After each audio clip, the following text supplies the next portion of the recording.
हिंदीमध्ये एक म्हण आहे, प्यार और जंग में सब कुछ जायज है. पण एवढं काय जायज आहे की एका महिलेनं तिच्या पोटच्याच मुलाचा जीव घेतला. हो, हृदयाला पिळवटून टाकणारी ही कथा ऐकून तुम्हालाही धक्का बसेल. पतीच्या मागं दुसऱ्या व्यक्तीसोबत करत असलेलं कारस्थान लपवण्यासाठी तिनं आपल्याच मुलाचा जीव घेतला. नेमकं काय आहे प्रकरण आणि कुठे घडली ही घटना, चला पाहूयात आजच्या व्हिडिओमध्ये.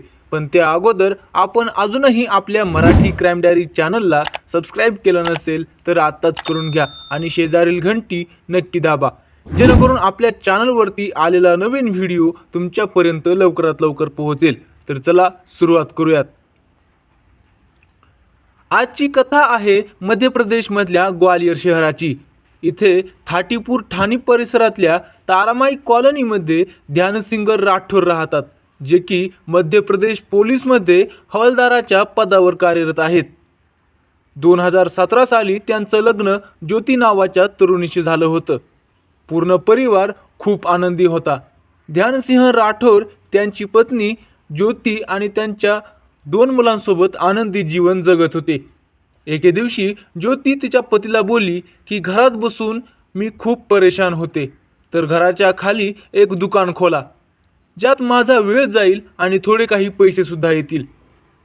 पती ध्यानसिंहने पत्नीचं ऐकलं आणि घराच्या खाली एक दुकान खोललं आणि त्यात प्लास्टिक संबंधित काही सामान भरून टाकलं. आता ज्योती दुकानात बसून काम करू लागली. पण अचानक एके दिवशी तिला काय झाले काय माहीत नाही आणि ती पतीला बोलली की तिला दुकानात बसणं आवडत नाहीये, त्याला बंद करा. यावर हवालदाराने तिला समजावून सांगितलं की संपूर्ण माल विकू दे, नंतर दुकान बंद करू. परंतु त्याच दरम्यान 28 एप्रिल 2023 रोजी रात्री 8:15 वाजता सुमारास त्यांचा मुलगा जतीन छतावरून पडून जखमी झाला. मुलाला उपचारासाठी रुग्णालयात दाखल करण्यात आलं. मात्र 29 एप्रिल रोजी त्याचा मृत्यू झाला. संपूर्ण कुटुंब जतीनच्या मृत्यूला अपघात मानत होते आणि त्यानंतर सर्व काही सामान्य झाले.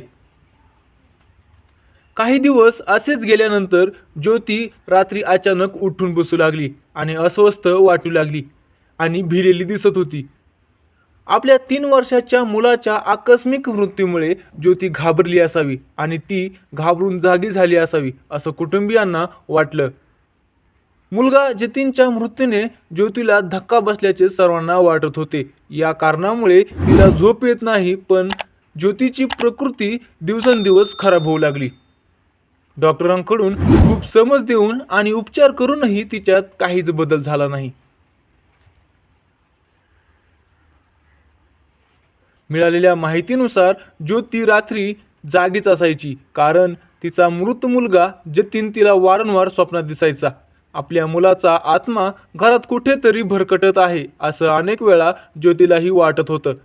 एके दिवशी भीतीपोटी तिनं पती ध्यानसिंग राठोड समोर आपला गुन्हा कबूल केला आणि सांगितलं की तिनंच तिच्या मुलाला रागाच्या भरात गच्चीवरून ढकललं होतं. तिनं सांगितलं की जतीनचा जीव घेण्याचा तिचा उद्देश नव्हता, तर त्याला फक्त जखमी करायचं होतं. मध्य प्रदेश पोलिसात तैनात असलेल्या पती ध्यानसिंगने जेव्हा हे सर्व ऐकलं तेव्हा त्याला स्वतःवर नियंत्रण ठेवता आलं नाही आणि त्याने ठरवलं की आता आपल्या मुलाच्या मृत्यूबद्दल ज्योतीला याची शिक्षा मिळवणारच.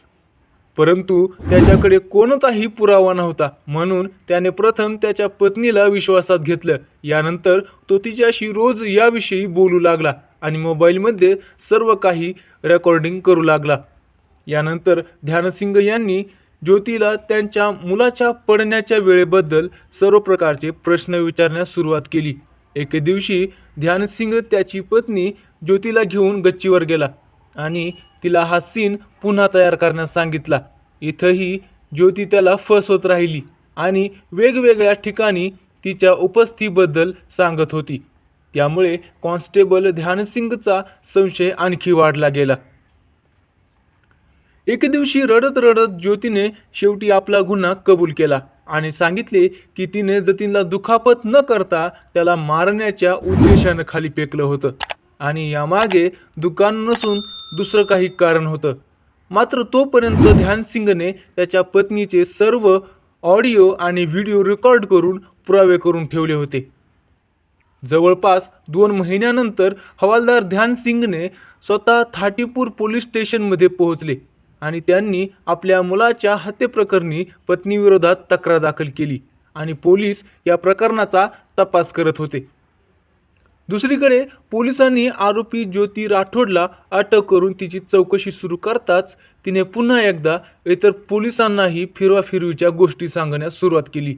तिनं अनेक वेळा वेगवेगळ्या गोष्टी सांगायला सुरुवात केली, पण एके दिवशी जेव्हा पोलिसांनी खूप सक्ती केली तेव्हा तिनं सर्व काही खरं खरं सांगितलं.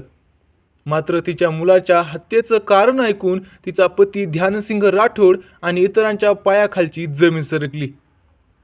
आतापर्यंत पोलीस हवालदार ध्यानसिंगच्या संपूर्ण कुटुंबाचा असा विश्वास होता की ज्योतीनं रागाच्या भरात मुलाला गच्चीवरून ढकललं होतं, पण नंतर तिचं शेजाऱ्यांशी अनैतिक संबंध असल्याचं उघड झालं आणि यामुळेच तिनं मुलाचा जीव घेतला.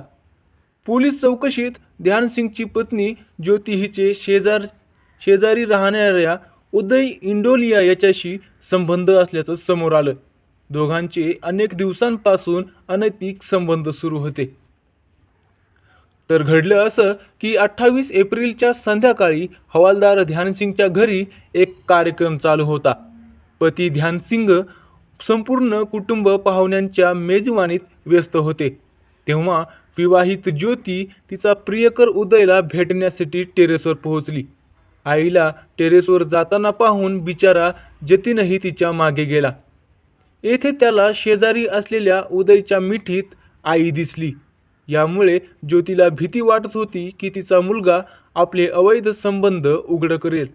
घाबरून तिनं आपल्या मुलाला छतावरून फेकून दिले. उंचावरून पडल्याने मुलाच्या डोक्याला गंभीर दुखापत झाली आणि उपचारादरम्यान त्याचा मृत्यू झाला. पोलिसांनी आरोपी ज्योती आणि तिच्या प्रियकराला अटक करून त्यांची कारागृहात नंतर रवानगी केली. मित्रांनो, जर तुम्हाला हा व्हिडिओ माहितीचा वाटला असेल तर या व्हिडिओला लाईक करा आणि सबस्क्राईब करायला मात्र विसरू नका.